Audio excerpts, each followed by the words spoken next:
Amen. Amen. Amen. Le sang de Jésus. Le sang de Jésus. Le sang de Jésus. Le sang de Jésus. Le sang de Jésus. Le sang de Jésus. Le sang de Jésus. Dans le puissant nom de Jésus, nous avons prié. Amen. Amen. Amen. Bien-aimés dans le Seigneur Jésus-Christ, bonjour ou bonsoir, suivant le temps qui se passe là où vous êtes. Je suis apôtre Focam chrétien du ministère de John et Territoire Ministry. Je suis votre partenaire de prière de tout le temps. Je suis votre partenaire de prière de tous les jours. Encore que la grâce et la paix de notre Seigneur Jésus-Christ soient avec vous et toute votre famille. Amen. Avant que nous commencions notre thème de prière aujourd'hui, frères et sœurs, je vais vraiment vous exhorter de mettre une cuillère à café d'huile d'onction dans votre bouche. Laissez-la durer dans votre bouche au moins 2 minutes avant de l'avaler après. Rincez votre bouche suffisamment. Rincez votre bouche avec cela. Rincez bien votre bouche avec cela. Mettez un peu d'huile d'onction dans la paume de deux mains. Frottez la paume de 2 mains. Frottez-la suffisamment. Frottez cela. Frottez les cheveux. Frottez votre front avec l'huile d'onction. Frottez votre nombril. Mettez un peu de sur votre nombril. Laissez-la un peu sur votre nombril.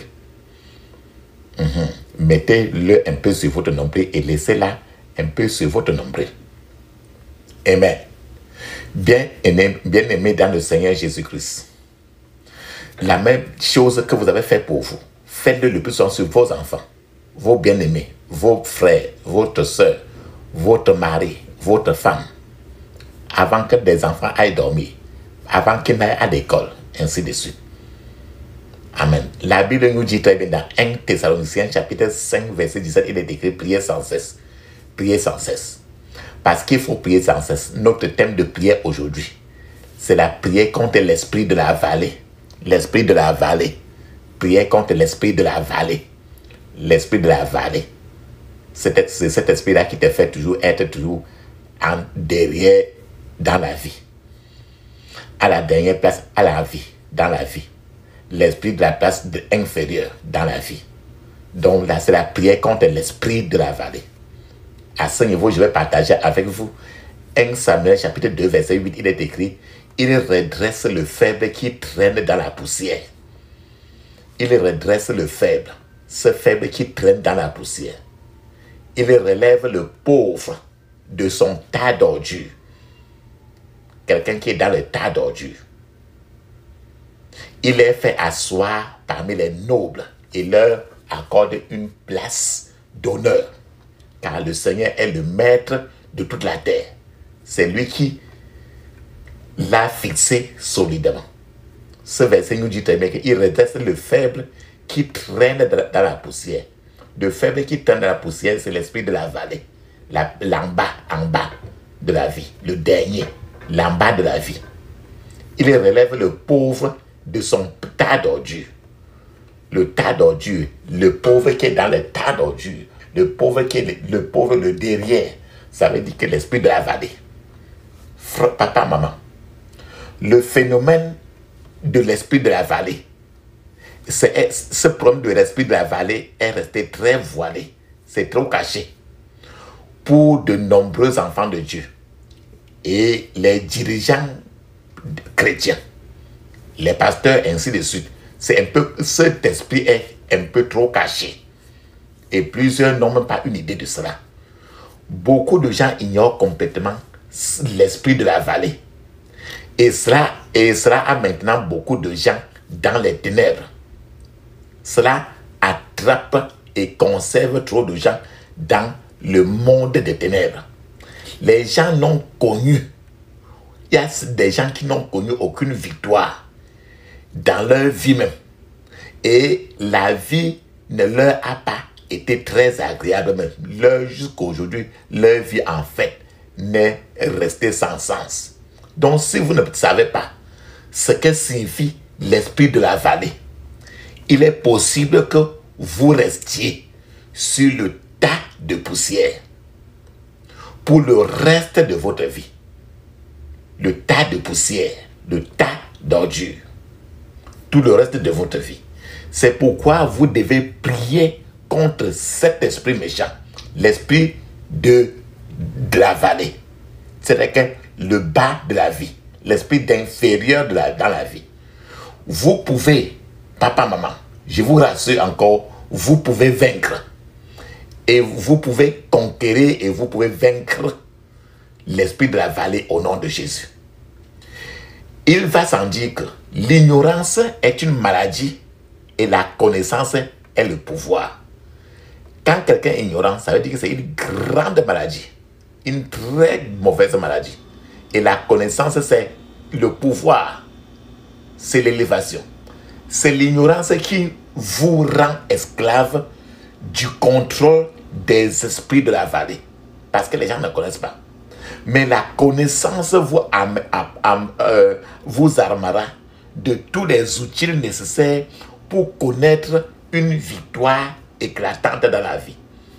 Ce message d'aujourd'hui, frères et sœurs, vous donnera les armes de la guerre que vous devez utiliser avant que la victoire ne puisse venir sur votre chemin. L'esprit de la vallée. L'esprit de la vallée.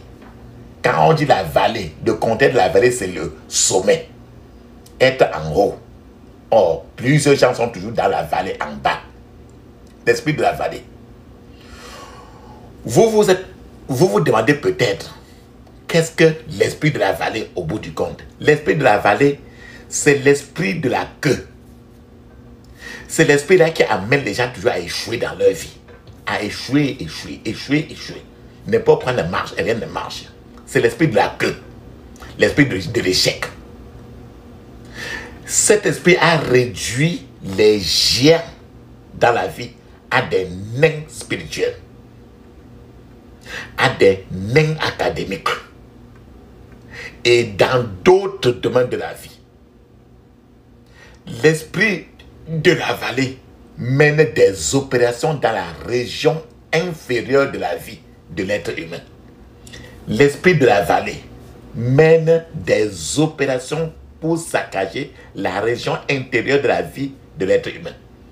Cet esprit de la vallée, fait descendre les gens du niveau de la célébrité dans la vie au niveau de la poussière, de la boue, des ordures jusqu'en bas. C'est ce qui fait, c'est ce qu'on appelle l'esprit de la vallée. C'est qu'on te prend ça, tu es très haut et on te fait descendre jusqu'à ce que tu deviens au quartier comme quelqu'un qui va sans les chaussures. De plus, de nombreuses célébrités dans la vie ont été réduites à l'état d'épave à cause de cet esprit méchant qu'on appelle esprit de la vallée. As-tu déjà vu quelqu'un qui était très riche et très élevé, quelqu'un qui était un grand pasteur, mais qui est devenu l'ombre de lui-même en une fraction de temps? C'est l'œuvre de ce genre de démon, l'esprit de la vallée. En fait, papa, maman, je vous ai résumé en disant que l'esprit de la vallée, c'est l'esprit de l'infériorité, l'esprit de l'échec. L'esprit de la vallée de vous. Quand quelqu'un est poursuivi par l'esprit de la vallée, cet esprit de la vallée ne permet pas à la personne de triompher dans la vie. Les gens troublés par l'esprit de la vallée ne sont pas jamais à la hauteur de leurs attentes dans la vie, à cause de l'esprit de la vallée. Donc, ce sont ces types de gens qui abandonnent facilement ou se découragent. Quand tu vois quelqu'un qui commence quelque chose, il abandonne facilement. L'esprit de la vallée, l'esprit de l'échec, l'esprit de l'infériorité est derrière en force dans la vie de la personne. Lorsque vous surmontez, lorsque vous arrivez à vaincre sur l'esprit de la vallée, le ciel ne sera plus votre limite. En fait, à la vieillesse, votre force restera comme celle d'un jeune garçon. Parce que vous avez vaincu l'esprit de la vallée pour vous élever à un niveau élevé. Quand vous avez la victoire sur l'esprit de la vallée, vous brisez également les sorts, les malchances et vous ne pouvez plus vous effondrer dans la vie. Rappelons-nous, papa, maman, Dieu reste la force de votre vie et de ma vie. Dieu reste la force de votre vie. Rappelle-toi de Caleb. Caleb, C-A-L-E-B. Dans le livre de Josué, Caleb a vaincu l'esprit de la vallée par la confession de la foi. Josué aussi a vaincu et il a dit aux enfants d'Israël qu'ils pouvaient atteindre la terre promise. En fait, à l'âge de 85 ans, Caleb était encore plein de vigueur pour combattre les batailles du Seigneur. Jusqu'à 80 ans. Pourquoi il dit cela? Je vais partager avec vous Josué chapitre 14, versets 6 à 15. Il est écrit: des membres de la tribu de Juda vinrent trouver Josué à Gilgal. Caleb, fils de Yeshuné, le Kénésien, lui dit: tu sais ce que l'Éternel a dit à Moïse? L'homme de Dieu a mon sujet et à ton sujet lorsque nous étions à Kadesh Barnea. J'avais 40 ans lorsque Moïse, serviteur de l'Éternel, m'a envoyé à Kadesh Barnea pour explorer ce pays. À mon retour, je lui ai fait un rapport en toute bonne conscience. Alors que les hommes qui étaient venus avec moi ont découragé le peuple, j'ai été pleinement fidèle à l'Éternel, mon Dieu. Ce jour-là, Moïse fit ce serment: assurément, ce pays que tu as parcouru t'appartiendra, ainsi qu'à tes descendants, pour toujours, parce que tu as été pleinement fidèle à l'Éternel, mon Dieu. Effectivement, il y a 45 ans, depuis que l'Éternel a adressé cette parole à Moïse, pendant qu'Israël voyageait à travers le désert, et il m'a conservé en vie selon sa promesse. J'ai aujourd'hui 85 ans et je suis aussi robuste qu'à l'époque où Moïse m'a envoyé en mission. J'ai autant de force qu'alors, soit pour combattre, soit pour mener une expédition militaire.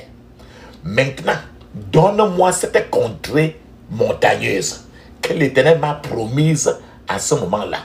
À l'époque, tu as appris que des Anakiens y habitaient dans de grandes villes fortifiées. Si l'Éternel m'a assisté, je les en déposerai comme il l'a affirmé. Si l'Éternel m'assiste, je les en déposéderai comme il l'a affirmé. Josué bénit Caleb, fils de Yedouné, et lui donna la ville d'Hébron pour patrimoine. C'est pourquoi Hébron appartient encore jusqu'aujourd'hui aux descendants de Caleb, fils de Yedouné, le Kénésien, parce qu'il avait été pleinement fidèle à l'Éternel, le Dieu d'Israël. Autrefois, Hébron s'appelait Kirat Arba, au nom du plus grand des Anakiens. Alors la guerre cessa dans le pays. Amen. Papa, maman, c'est le moment fixé pour que vous quittiez la basse vallée, la vallée de la vie, le niveau bas de la vie, la dernière place dans la société. C'est le moment fixé pour que vous quittiez la basse vallée et que vous atteigniez le sommet de la montagne de la vie. La vallée n'est pas destinée aux enfants de Dieu. C'est au sommet de la montagne que Dieu s'attend à ce que vous soyez comme moi aussi. Le Dieu que vous servez n'habite pas dans la vallée de la vie. Et vous ne pouvez pas vous permettre d'être étiqueté comme un habitant de la vallée de la vie. Rappelle-toi très bien. La Bible te dit très bien que tu seras toujours la tête, jamais la queue. Donc, vous pouvez quitter la vallée et atteindre le sommet de la vie. Dieu veut vous positionner à partir d'aujourd'hui au sommet. Ce que vous devez faire, c'est élever votre cœur aujourd'hui et vos mains pour que Dieu puisse vous amener là-haut. Parce que trop, c'est trop. Assez, c'est assez.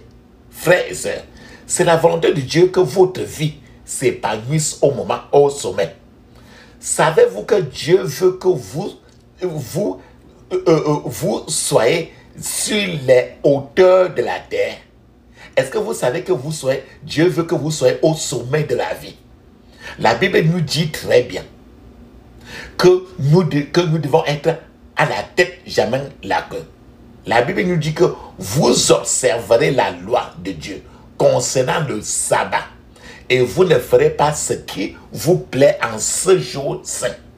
Vous appellerez le sabbat un jour de joie et vous l'honorerez comme un jour saint de l'Éternel. Vous l'honorez en ne faisant pas ce que vous voulez et en ne disant pas ce que vous voulez ce jour-là. Alors, tu trouveras de la joie en l'Éternel et je te transporterai sur les hauteurs au-dessus de la terre et je te ferai manger les fruits du sol qu'avait Jacob ton père. Ainsi parle l'Éternel. C'est Ésaïe chapitre 58, verset 13 à 14. Frères et sœurs, c'est maintenant le moment pour vous de quitter la plaine et la vallée de la vie. Vos pieds doivent aujourd'hui être placés à des places élevées, sur les hauteurs du pays. Votre vie devait rester sur les hauteurs du pays.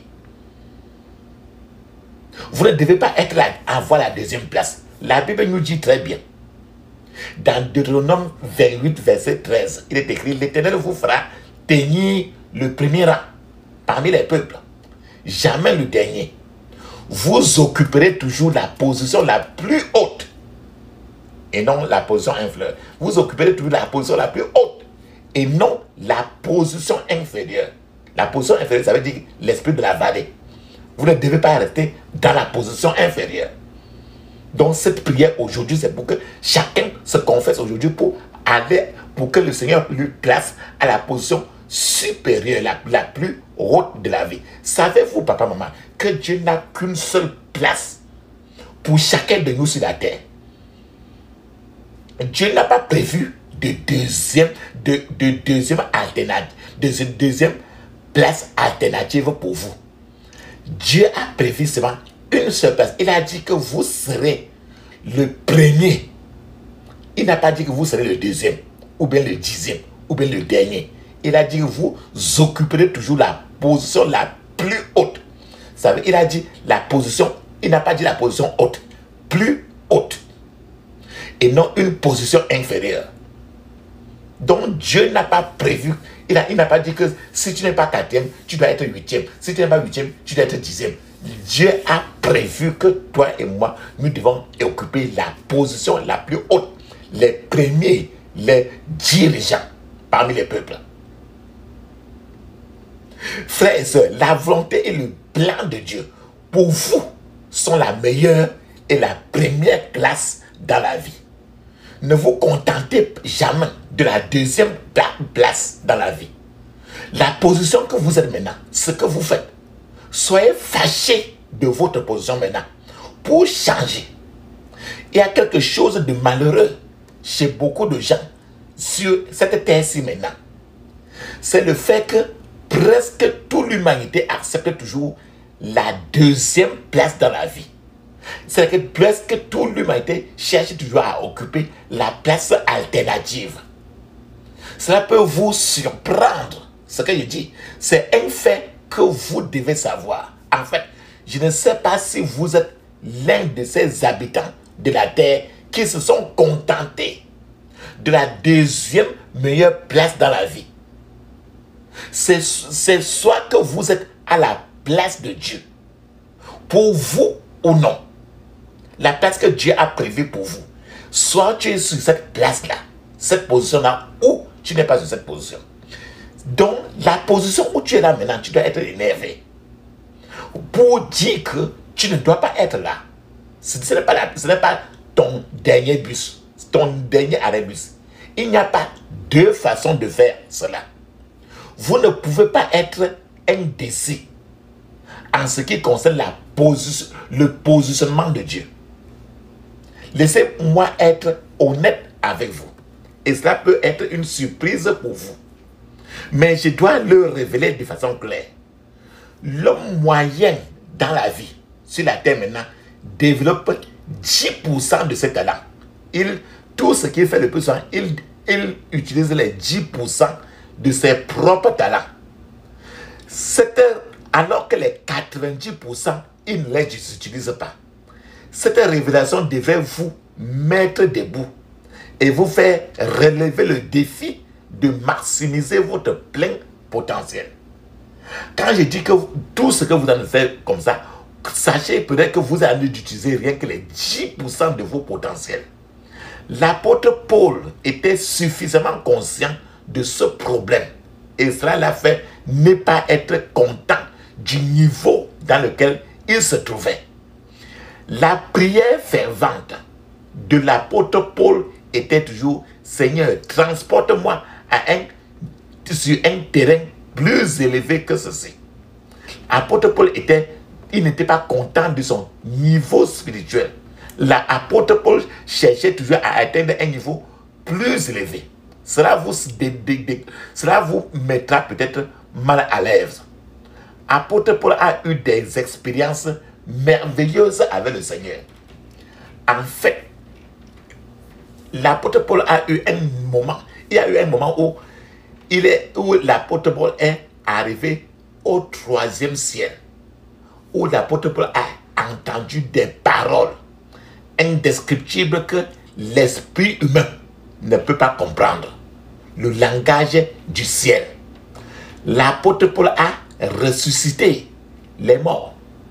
L'apôtre Paul a fait de nombreux miracles pour le jugement humain. L'apôtre Paul était un symbole de perfection. Pour la mesure où Dieu lui a donné divers dons spirituels, l'apôtre Paul a été puissamment utilisé pour proclamer l'évangile parmi les païens. L'apôtre Paul pourrait être appelé un prédicateur radical de l'évangile. En fait, l'apôtre Paul a accompli plus pour l'évangile que tous les autres apôtres qui étaient avec Jésus-Christ quand il était sur la terre. Ce même apôtre Paul avait dit une chose. Je vais partager avec vous ce que l'apôtre Paul a dit à toi et moi. Il a dit: frères et sœurs, je sais que je n'ai pas encore atteint ce but, mais il y a une chose que je fais toujours.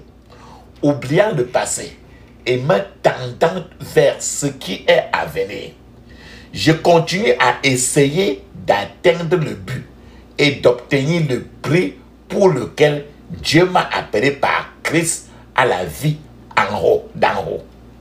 Ça, c'est comme ça écrit dans Philippiens chapitre 3 de 13 à 14. Donc le fait que tu ne sois pas satisfait de ton état actuel est une grande arme pour t'amener à combattre l'esprit de la vallée. Quand tu es le dernier dans la société, quand les choses ne marchent pas et tu te contentes de ça pour accepter cela, tu dois refuser le niveau où tu te trouves. C'est jusqu'à ce que vous acceptiez les effets dévastateurs de l'esprit de la vallée que vous pourriez prier agressivement et triompher contre cet esprit très dangereux de la vallée. Jésus lui-même est venu sur la terre pour mettre un terme à cette tendance maléfique dans la vie des gens.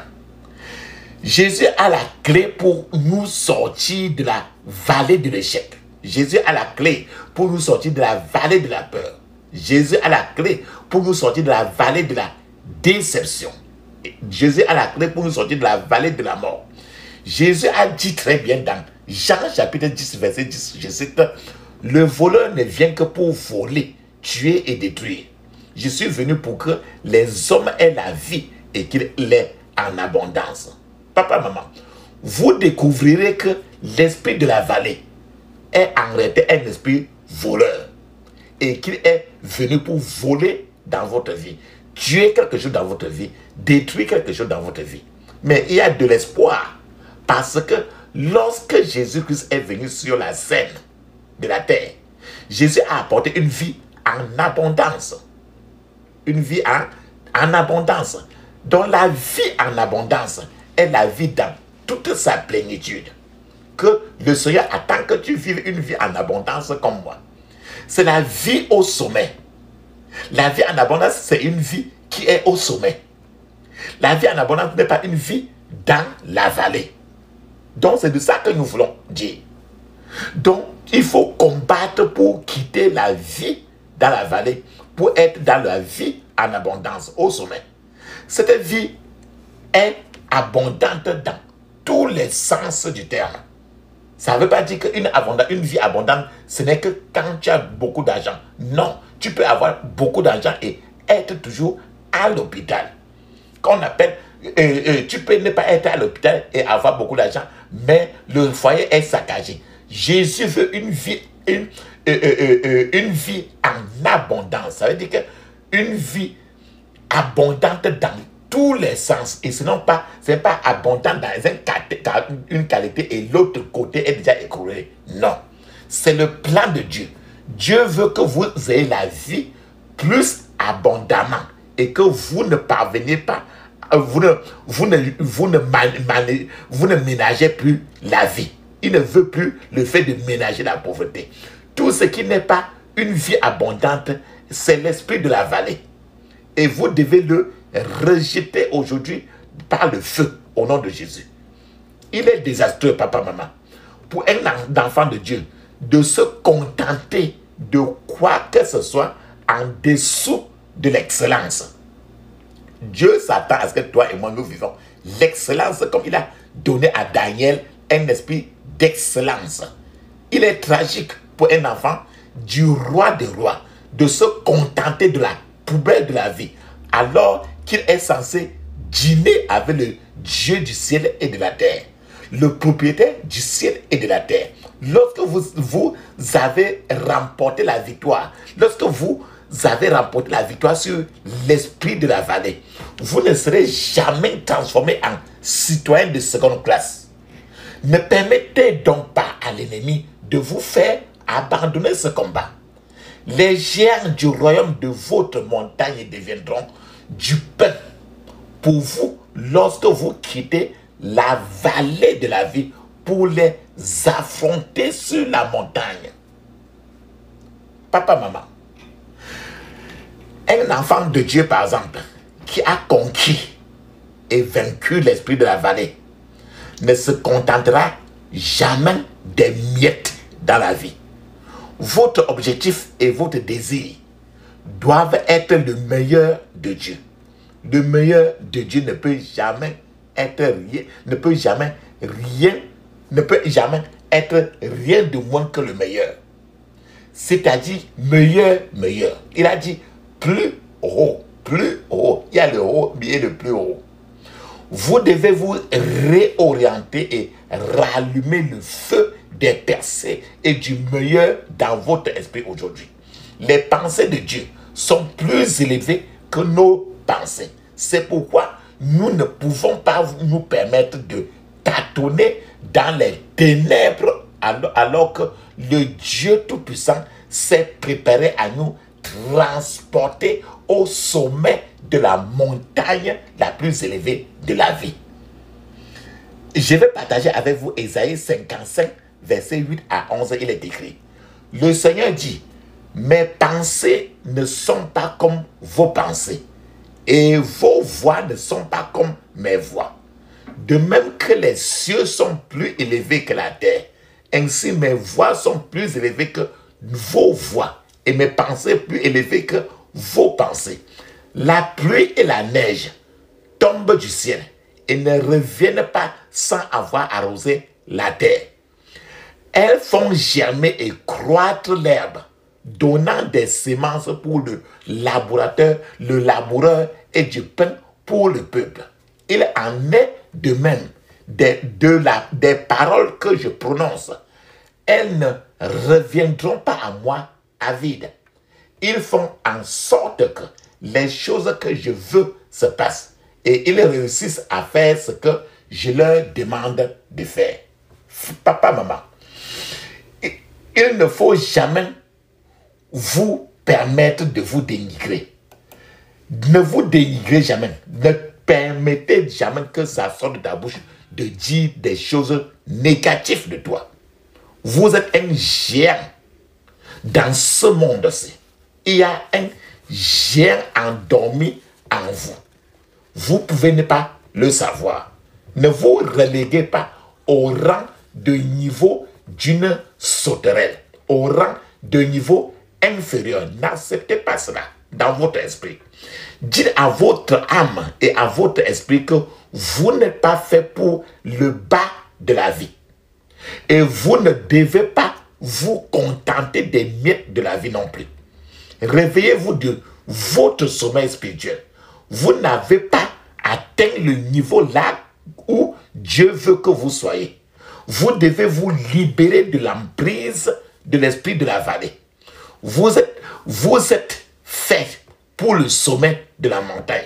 Vous n'êtes pas fait pour le bas, la vallée. Papa, maman, beaucoup de gens n'ont pas l'esprit de Caleb. Caleb était dans le livre de Josué.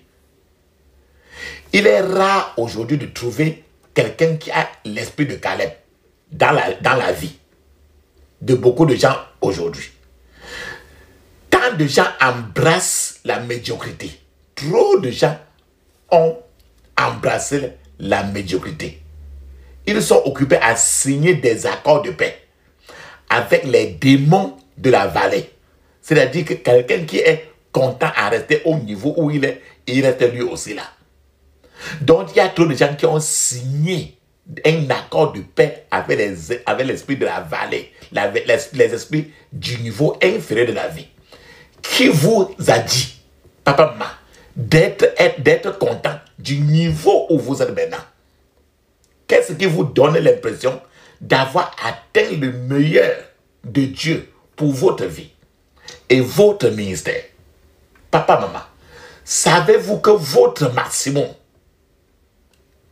dans votre vie, ce que vous considérez comme votre maximum, en réalité est le minimum de Dieu?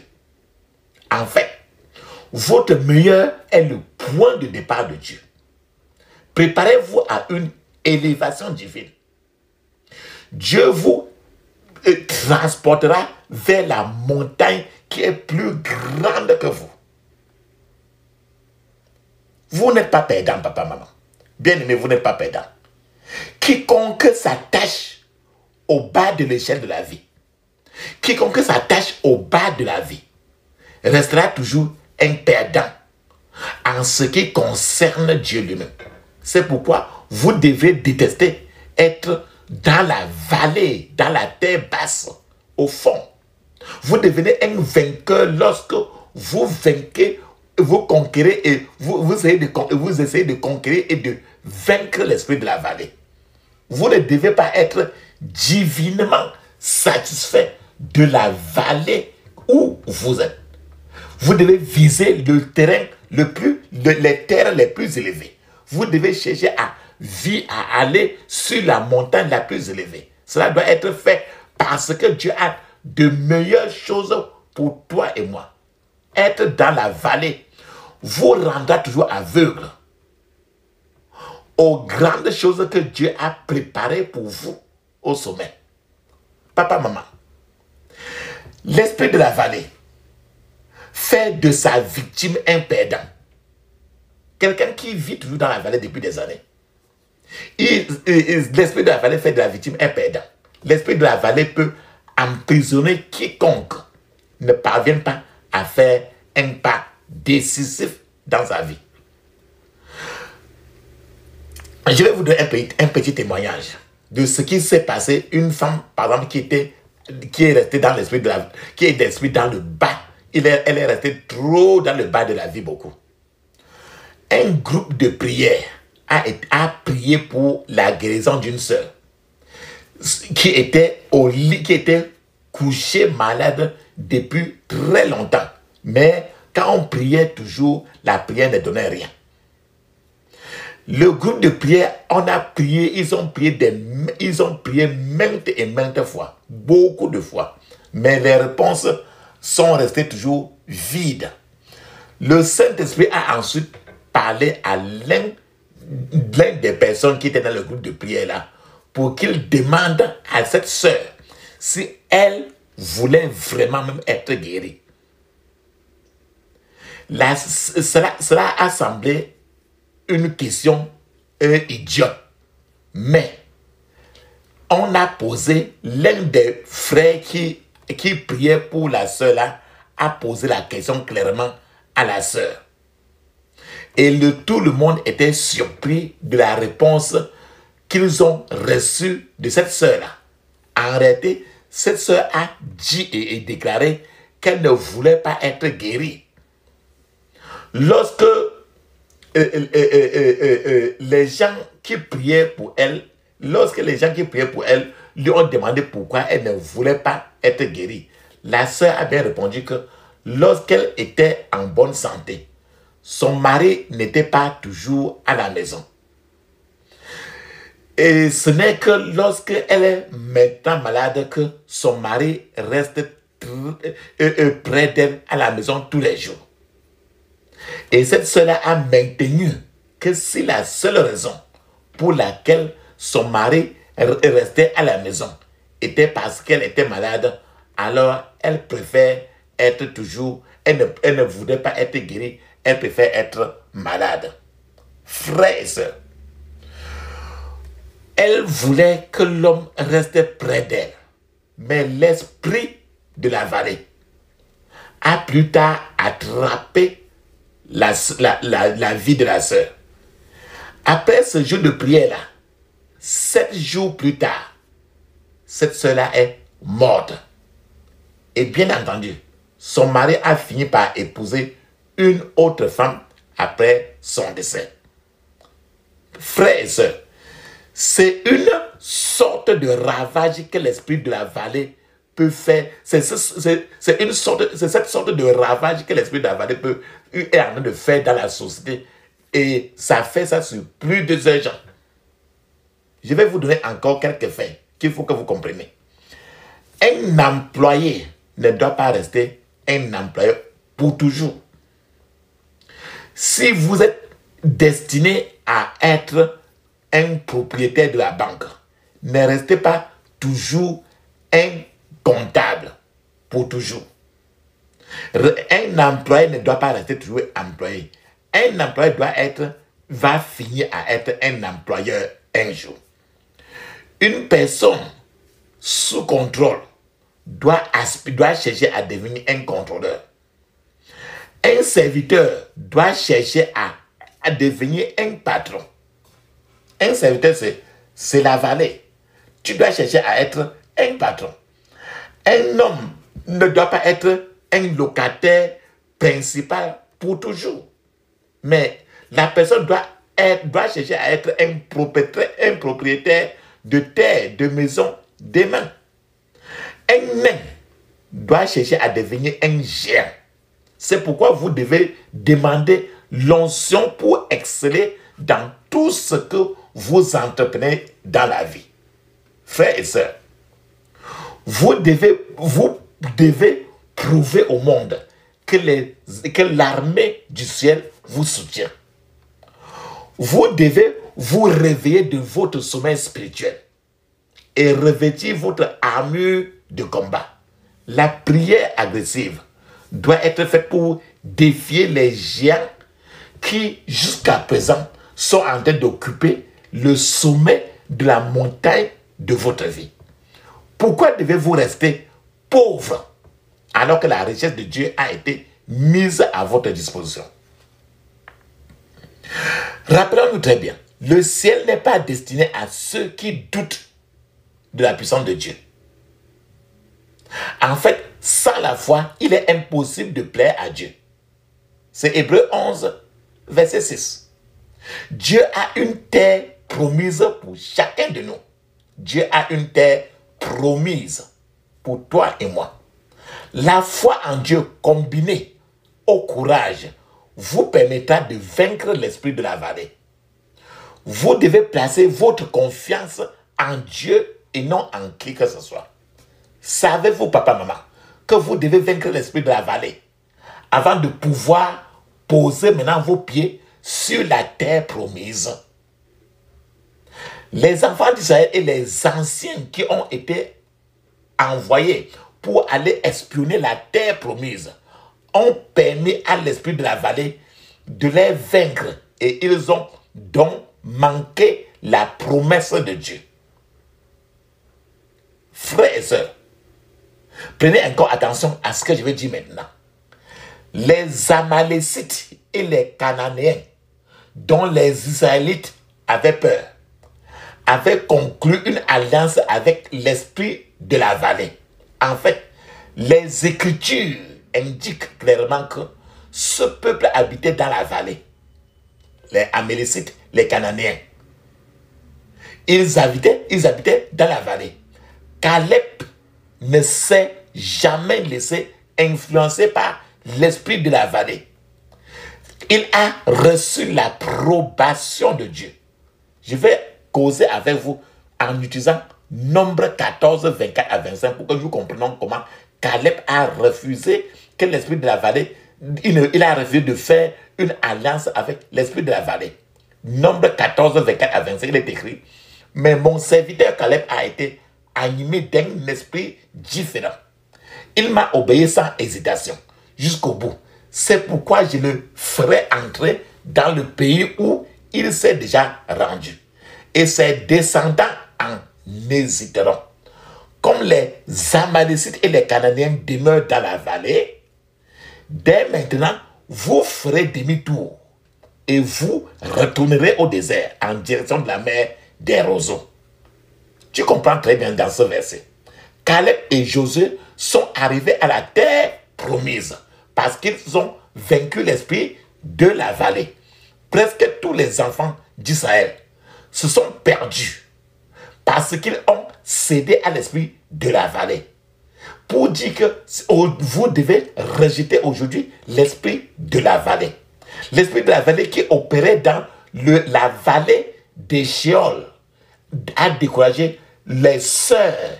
Et cela fait que la colère de Dieu s'est enflammée contre plusieurs cœurs, plusieurs personnes. Je vais partager avec vous Nombre 33, 32, versets 9 à 14, il est écrit: seulement, ne vous révoltez pas contre l'Éternel et n'ayez pas peur des gens de ce pays. Car nous n'en ferons qu'une bouchée. Leur ombre protectrice s'est éloignée d'eux, tandis que l'Éternel est avec vous. Ne les craignez donc pas. Toute la communauté parlait de les lapider. Quand la gloire de l'Éternel apparut sur la tente de la rencontre aux yeux de tous les Israélites, l'Éternel dit à Moïse: combien de temps ce peuple me méprisera-t-il encore? Quand cessera-t-il de me refuser sa confiance alors que j'ai produit au milieu d'eux tant de manifestations extraordinaires? Je vais le frapper de la peste pour l'exterminer. Puis je formerai à partir de toi un peuple plus nombreux et plus puissant que lui. Moïse répondit à l'Éternel: les Égyptiens savent que c'est toi qui as fait sortir ce peuple de chez eux par ta puissance. Et ils l'ont dit aux habitants de ce pays qui ont appris que toi, Éternel, tu es parmi ce peuple à qui, toi, Éternel, tu apparais de façon visible. Que ta nuée se tienne au-dessus d'eux, que tu marches à leur tête dans une colonne de nuée le jour, dans une colonne de feu de nuit.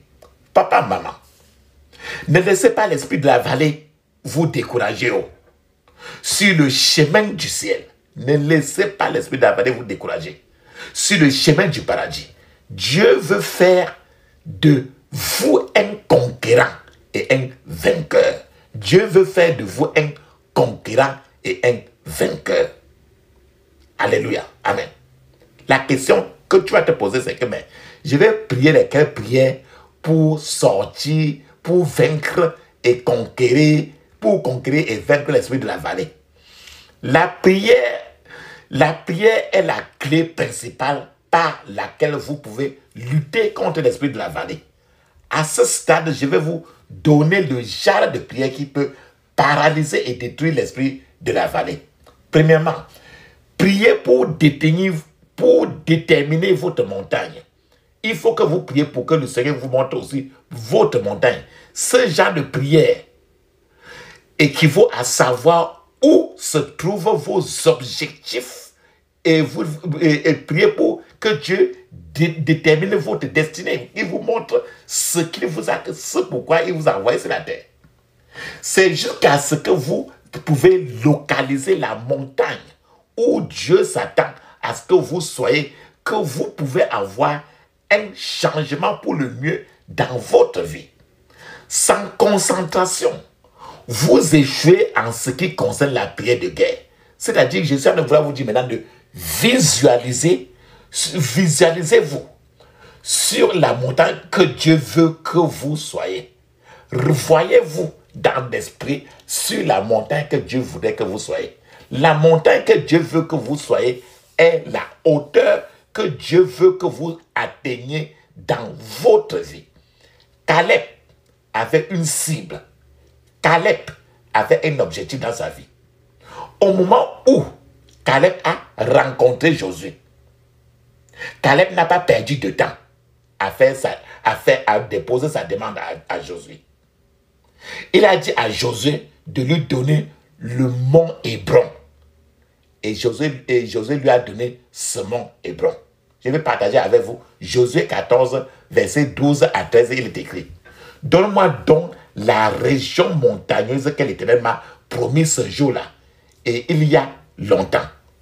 À l'époque, vous avez entendu dire que le peuple anakite y vivait et que les villes étaient grandes et bien protégées. Mais maintenant, avec l'Éternel, avec l'aide de l'Éternel, je les chasserai comme l'Éternel l'a dit. Josué bénit Caleb, fils de Jéphuné, et lui donna la ville d'Hébron comme sienne. Je veux dire que papa, maman, si vous ne connaissez pas vos objectifs dans la vie, vous ne saurez pas quoi poursuivre dans la vie. Et si vous ne savez pas ce que vous recherchez dans la vie, vous ne pourrez pas prier efficacement. Vous ne pourrez pas trouver quelque chose tant que vous ne l'avez pas défini. Je prends encore un exemple.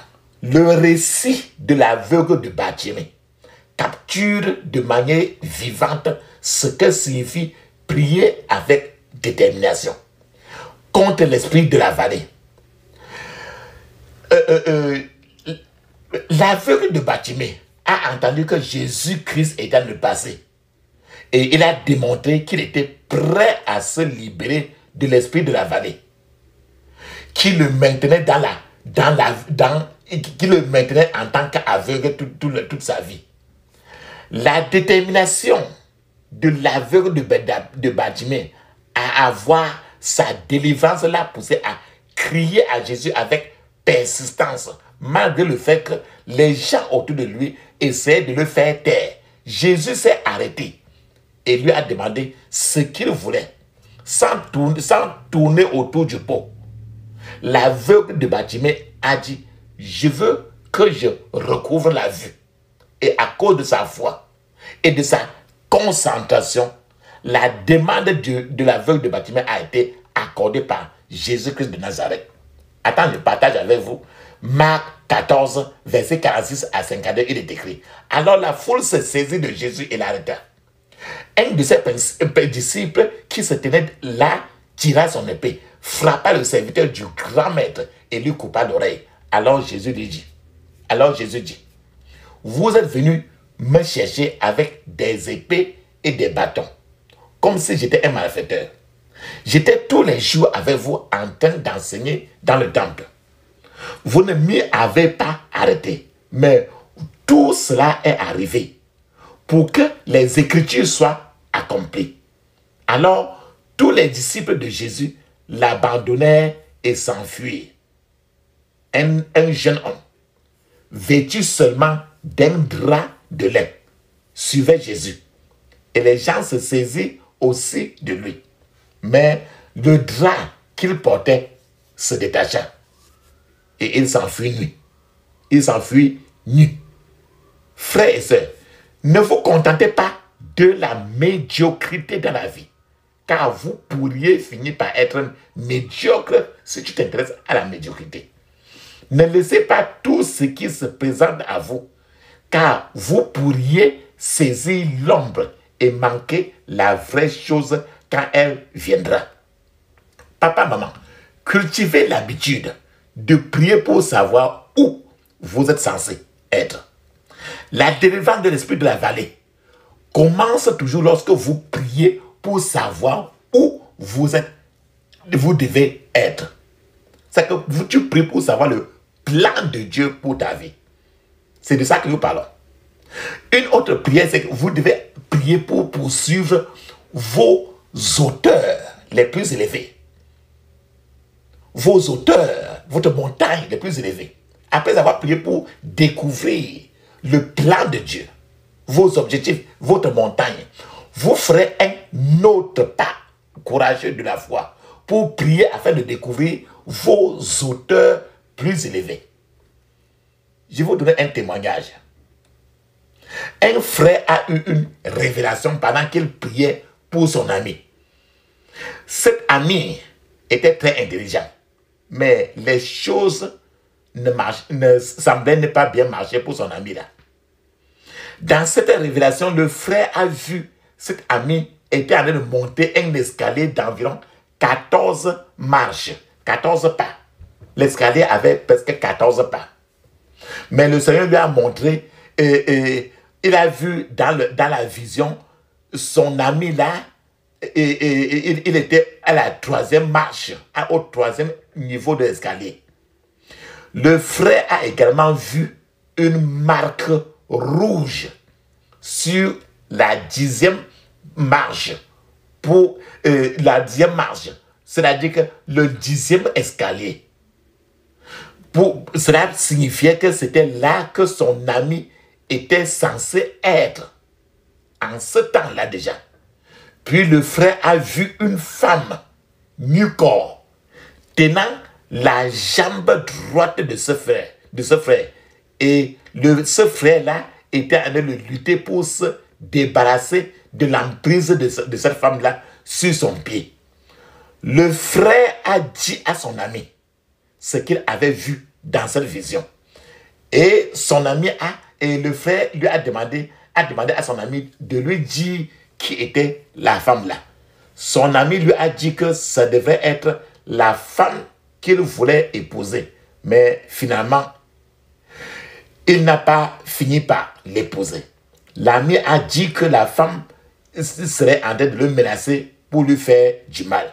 Frères et sœurs, Caleb et l'aveugle de Batimée, que je vous ai parlé aujourd'hui, ont poursuivi leurs montagnes et leurs objectifs très rigoureusement avant de pouvoir obtenir le désir de leur cœur. Le désir de Caleb était de prendre la montagne, tandis que le désir de l'aveugle de Batimée était de commencer à voir, de recouvrir sa vue. Je vais vous parler maintenant, votre droit de naissance. Vous savez-vous que l'échec ne vient pas de Dieu, mais du diable. L'échec est associé à l'esprit de la vallée. Vous ne devez jamais être connu pour vos échecs dans la vie. Le succès est votre droit de naissance. Le succès est votre droit de naissance en tant qu'enfant de Dieu né de nouveau. C'est votre droit rédempteur et votre héritage, le succès. Donc vous n'avez aucune excuse si vous échouez. Les chrétiens devaient être les meilleurs dans leur domaine d'activité. les élèves ou les étudiants chrétiens devraient être les meilleurs à l'école. Ils devraient être 10 fois meilleurs que leurs collègues. C'est une honte pour un croyant d'échouer aux examens ou de répéter des cours ou de reprendre même une classe. Pourquoi il dit cela? C'est parce que vous êtes avantagés dans tous les domaines de la vie. Vous avez le Saint-Esprit qui est le meilleur enseignant, le meilleur maître, le meilleur dans tout et en tout, qui peut vous enseigner toutes choses, y compris vos études. Si vous êtes un enfant de Dieu, vous ne devriez pas être distrait par le péché. Vous pouvez prier et utiliser les ressources du ciel. C'est pourquoi vous ne pouvez pas échouer. Si vous échouez, c'est qu'il y a un problème. Priez pour la discipline spirituelle. Vous devez prier aussi pour la discipline spirituelle. Pour être victorieux et vaincre, vous devez être discipliné totalement.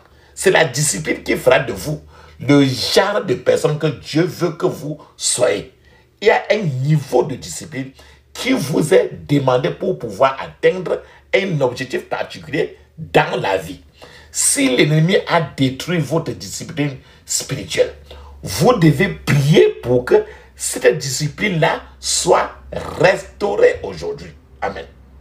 L'autre genre de prière que vous devez faire, vous devez prier pour la diligence et la détermination. Pourquoi? Parce que pourquoi? Parce que le manque de diligence et de détermination vous fera manquer la gloire de Dieu. La diligence et la détermination vous permettront de vaincre l'esprit de la vallée. Ce genre de qualité vous aidera à vaincre l'esprit de la vallée.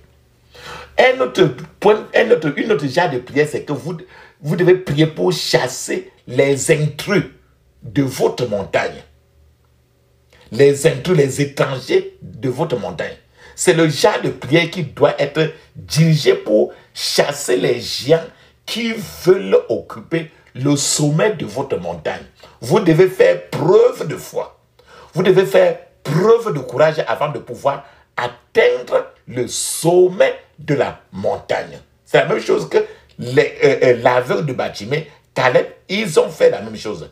Faites la guerre aux géants spirituels qui semblent têtus, qui semblent trop obstinés ou têtus pour vous vaincre. Alléluia. La puissance est dans le sang de Jésus. La puissance est dans le sang de Jésus. La puissance est dans le sang du roi des rois. La puissance est dans le sang de Jésus. La puissance est dans le sang de Jésus. La puissance est dans le sang de Jésus. La puissance est dans le sang du roi des rois. La puissance est dans le sang de Jésus. Le pardon est dans le sang de Jésus. Le pardon est dans le sang de Jésus. Le pardon est dans le sang du roi des rois. Le pardon est dans le sang de Jésus. La puissance est dans le sang de Jésus. La puissance est dans le sang de Jésus. La puissance est dans le sang du roi des rois. La puissance est dans le sang de Jésus. Alléluia, amen. Ferme tes yeux, ouvre ta bouche, dis ceci. Je couvre mon esprit, mon âme, mon corps et toutes mes possessions du sang de Jésus. Je couvre mon esprit, mon âme, mon corps et toutes mes possessions du sang de Jésus. Dans le puissant nom de Jésus, j'ai prié. Amen. Ferme tes yeux, dis ceci. Envoûtement obstiné. Envoûtement obstiné. Meurs au nom de Jésus. Envoûtement obstiné. Meurs au nom de Jésus. Dans le puissant nom de Jésus, j'ai prié. Amen. Je vous ai parlé de tout géant. Maintenant, le géant de la pauvreté. Tu dois quitter la fosse. Tu vas quitter l'état d'ordure. Nous avons parlé de ça aujourd'hui. La vallée de la pauvreté. Ferme tes yeux, dis ceci. Tout géant de la sorcellerie de la pauvreté. Tout géant de la sorcellerie de la pauvreté. Meurs aujourd'hui au nom de Jésus. Meurs aujourd'hui au nom de Jésus. Dans le puissant nom de Jésus, j'ai prié. Amen. Ferme tes yeux, dis ceci. Tout pouvoir de destruction du mariage. Tout pouvoir de destruction du mariage. Meurs au nom de Jésus. Meurs au nom de Jésus. Dans le puissant nom de Jésus, j'ai prié. Amen. Ferme tes yeux, dis ceci. Toute flèche de sorcellerie tirée dans mon rêve. Toute flèche de la sorcellerie tirée dans mon rêve. Retourne à ton expéditeur aujourd'hui, au nom de Jésus. Retourne à ton expéditeur aujourd'hui, au nom de Jésus. Dans le puissant nom de Jésus, j'ai prié. Amen. Ferme tes yeux, dis ceci. Toute flèche d'infimité et de mort prématurée. Toute flèche d'infimité et de mort prématurée. Retourne à ton expéditeur au nom de Jésus. Retourne à ton expéditeur au nom de Jésus. Dans le puissant nom de Jésus, j'ai prié. Amen. Ferme tes yeux, dis ceci. Toute cage de sorcellerie, libère mon étoile au nom de Jésus. Toute cage de sorcellerie, libère mon étoile au nom de Jésus. Répète. Toute cage de sorcellerie, libère mon étoile au nom de Jésus. Dans le puissant nom de Jésus, j'ai prié. Amen. Ferme tes yeux, dis ceci. Oh Seigneur, ordonne un bruit terrifiant contre les ennemis de ma percée. Au nom de Jésus. Oh Seigneur, ordonne un bruit terrifiant contre les ennemis de ma percée. Au nom de Jésus. Oh Seigneur, ordonne un bruit terrifiant contre les ennemis de ma percée. Au nom de Jésus. Dans le puissant nom de Jésus, j'ai prié. Amen. Papa, maman, ferme tes yeux. Mets une pause maintenant. Mets une pause. Tu vas parler en langue 7 minutes. Le parler en langue est écrit dans Marc 16, 17. Actes des Apôtres, chapitre 5. Chapitre 2. De 1 à 5. Et c'est encore écrit dans plusieurs parties du Nouveau Testament. Pendant que tu parles en langue, je suis en train de t'attendre. 7 minutes, tu vas parler en langue. Avec les yeux fermés. Vas-y, je t'attends.